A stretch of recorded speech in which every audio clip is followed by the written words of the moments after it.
Hello, ladies and gentlemen. Good evening, and welcome to Joystiq and Engadget's live coverage from E3. My name is Tim Stevens. I'm editor-in-chief of Engadget. I'm Ludwig Kitzman, editor-in-chief of Joystiq.com. We are standing outside of the massive line forming for the Sony pre-E3 event, which is going to kick off here in, about 55 minutes. Good, no rush. No rush at all. So, we don't need to be in there.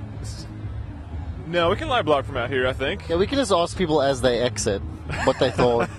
Like a brief summation of what they saw saves us the effort and the trouble. Give a different feel to the affair, that's for sure. Now, before Microsoft, I asked you if you would see new hardware, and you said no, and you were indeed correct. What about Sony? Is there any chance we'll see a next-gen console tonight? Again, I don't think we'll see it in a console form, but we just came from the Ubisoft press conference, and they showed a game called Watch Dogs. Looked like a very ambitious open-world game. And they were using a 360 controller of some kind, but it was definitely not hooked up to a 360, if you know what I mean. The graphics are a little too fresh, perhaps? Exactly. Definitely a high-end PC, and I just don't see anyone releasing a PC exclusive of that ambition or that caliber, and expecting it to sell bucket loads. So unless you're Blizzard and it's Diablo 3. Exactly. There's definitely something in the works here. I don't know if we'll see it from Sony, but maybe. Probably wouldn't have been a PlayStation controller, but it'd be interesting, though, or excuse me, an Xbox controller, but it would be very interesting, of course, to see something, maybe a tech demo even of showing what they anticipate the next generation would look like, which is not too different from what we saw before the PlayStation 3 and the PlayStation 2. Another Final Fantasy VII tech demo, perhaps. Yes, exactly, with light shining through fabric and all sorts of beautiful, wonderful things that get us tech journalists very, very, very excited. So, of course, the big story at Microsoft was the sequels, and are we expecting more sequels here tonight as well? Oh, absolutely. I mean, we already know that we're going into a bunch of sequels. We've got God of War. We've got the PlayStation All Stars game. Okay, so that's PlayStation All Stars Battle Royale, which is the full title, by the way. We're going into that knowing full well, and this is a trick that marketing companies love. You have a fighting game with a bunch of characters that you can reveal one by one over the course of a press conference, then some more press releases, then another press conference. So we'll see a bunch of those, but not all of them. Following in the Super Smash Brothers mold, perhaps? Exactly. That lasted for approximately 3 years, if I'm not mistaken. One by one, they revealed those characters. So how long is it going to be then before we see the next Super Smash Brothers, then, if that's the case? Well, I mean, I guess this will go a little faster, because they don't have as many characters from their own stable of stuff. But we'll see a bunch of third-party characters. I think we've already seen that will be a Big Daddy and things like that from other games. Beyond that, I think we'll definitely see maybe another Killzone. That's a semi-popular franchise that they're constantly pushing. I don't know if they'll roll out another one this soon, but it's always possible. Yeah, and we were talking about the annual refreshes of titles. And Killzone's not quite there, but maybe they can get there before too long. Of course, we got some great third parties. You just saw Assassin's Creed, I believe, which we'll probably be seeing maybe a little bit more of tonight. I think it's very essential for them to have a strong push for Vita at this point, and for that you'll need the third parties to back them up.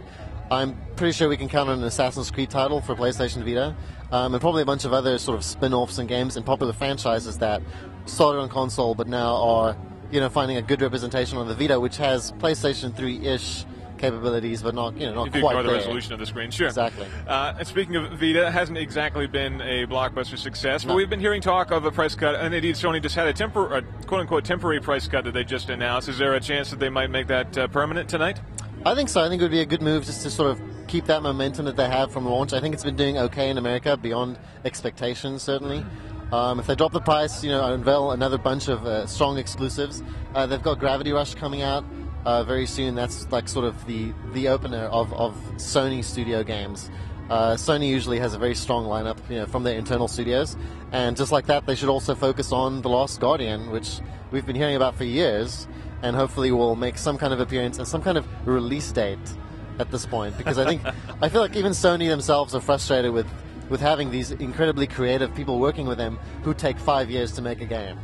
And this, of course, is kind of the spiritual successor to Shadow of the Colossus and the other beautiful artistic games like that, which have all been extensively delayed and came too late, really, to capitalize on whatever success that they might have been trying to aim for with their early marketing and that kind of thing. And that's definitely been the case here. I know I've been very excited about that game, but I think we've seen it at 2 E3s running now, maybe more. Yeah, exactly. And that's the reason they're really pushing the 3D aspect of gaming, so you can wear 3D glasses and nobody can see when you cry at the end of The Last Guardian. We probably won't be able to hear anything at the end of this thing either, probably, because I'm guessing we're going to be deaf again, just like we were at the end of the Microsoft conference. I was going to pack some earplugs, and I forgot to bring any, so that's unfortunate. So we've talked about sequels. We talked about a Vita price cut, Last Guardian, which I really hope that we see something of, because there were rumors of cancellation for that, right? Right, there were. I mean, one of the creative director left the company. He's working on it on a freelance basis, I think contracted to finish the game. But instead of that, they may be focusing on the other game that has lost in the title, which is The Last of Us, which is the new game from Naughty Dog Studios. That's basically a survival horror game with the incredible production values of the Uncharted series. And I think what's more interesting is like who is going to pick up the Uncharted series now that Naughty Dog is not focusing on an Uncharted game this year. Is it them? Will they split into two studios and keep doing that, or will someone else pick up that brand and sort of keep on with the annualization? We're seeing a lot of franchises kind of changing stewardship over the past few years. Is this a way for publishers to avoid that kind of churn, that kind of tedium that they get from releasing sequel after sequel after sequel after sequel? Definitely, and I think it's a necessity at this point to look at every single game that you make as a franchise that can generate long-term income, because they're so expensive to produce, and you need to build that audience. It's a strategy that the Avengers used, right? Like they used a bunch of movies to create fans all over and like draw all those fans into like your super expensive project. That's the only way it's sustainable, and the same way franchises have to work that way. And that's why. But on the other hand, you've got developers who are creative people. They don't want to work on the same stuff their entire lives. So it's the product meets the art. You got to keep everybody happy, which is of course a very challenging thing. Is there any other surprises that we might see tonight? I'm sure we'll see something from the guys at Quantic Dream who did Heavy Rain. Oh, okay. We know they have a very strong technological basis for building their next game. I think could be another thing that might tie into some next-gen hardware. Exactly, and they've shown that they're developing the kind of games that Sony is pushing, which are like stuff that crosses over with cinematic ambition and that kind of thing. And it's been long enough since Heavy Rain for them to reveal the next thing. Like once they have their tool set down, they can quickly build a story and sort of respond to the complaints that Heavy Rain elicited. So real actors this time. Yes, that wouldn't be a bad thing. Proper accents. Not that I have anything against accents. I happen to like them. Indeed, you have a very nice one yourself. Thank you. You're quite welcome. So we're also going to be expecting, I think, some media enhancements to the console, I'm sure. I mean, we haven't really had any strong rumors, but we have seen some advancements with video editing on the PlayStation 3 and things like that. So I'm guessing we'll see some extensions in the PlayStation Studio Suite and that kind of thing. Right, and maybe we'll even see some more crossover between the Vita and the PS3 in terms of media capabilities like we saw with Microsoft's SmartGlass. Project SmartGlass, yes. Indeed, that would be a great thing for Sony to do. They've got the hardware, they've got the connection there, and it would make a lot of sense for them because they can sell more Vitas, which is exactly what they want to do, versus Microsoft, who might be selling more iPhones, which isn't really going to help them too much at all. All right, well, anything else that we should add here before we call this to a close and get ourselves in the event there? I think so. I think we better start heading in. Yeah, it sounds like quite a party back there. Yeah, and we can count on Move maybe not being such a big part of today's show, right? You think so? PlayStation Move? It's a bit of I think that ship has sailed. Really? You think so? Yeah, that ghost ship, that nobody bought it. Well, they certainly wrote the eye out very quickly, so I wouldn't be surprised. Right. I have a beetle crawling on my hand here, by the way, too.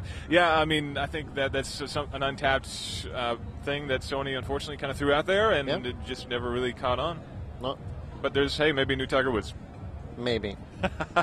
All right, well, we are going to go ahead and get inside for the Sony event. We're going to have dueling live blogs again. You can go to Joystiq.com and see the live blog, or you can go to Engadget.com, or you can do both because modern browsers tend to allow you to have multiple tabs. We'll be back for another post-event wrap-up so we can give you some analysis on exactly what happened. More shocked reactions. Exactly, and between the two editors-in-chief, we have, I think, we've got you covered. Yeah. Ready 3. I think safe to say. So I'm Tim Stevens, editor-in-chief of Engadget. I'm Ludwig Kitzman, editor-in-chief of Joystiq. And again, we're live from E3, and we'll be back in a couple of hours.